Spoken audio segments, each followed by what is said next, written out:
Amazing morning mga kapatid. Mag-barley muna tayo bago kumain. Ang aking breakfast ay itong kamote at saka itong barley lang. Magpalakas tayo gamit ng barley. Ganito lang ang pagtimpla.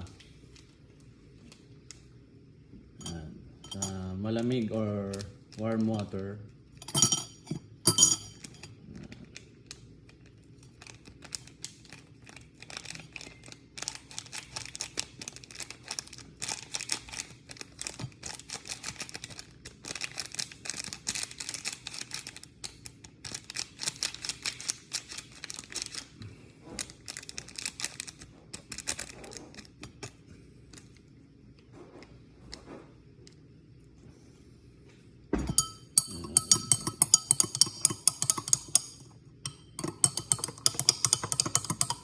Magpalakas po tayo gamit ang barley.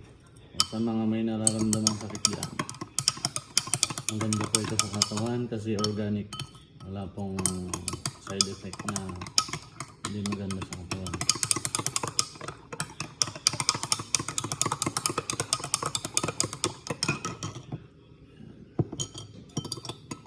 Warm water or malamig lang na tubig. Huwag pong mainit ng tubig para hindi po mawala yung nutrients na nasa barley.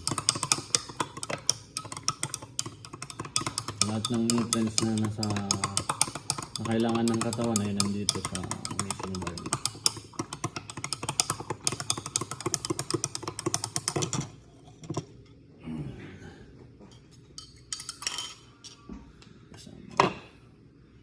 Kamote. Pero before meal, masarap ito at saka bago matulog ang pag-inom.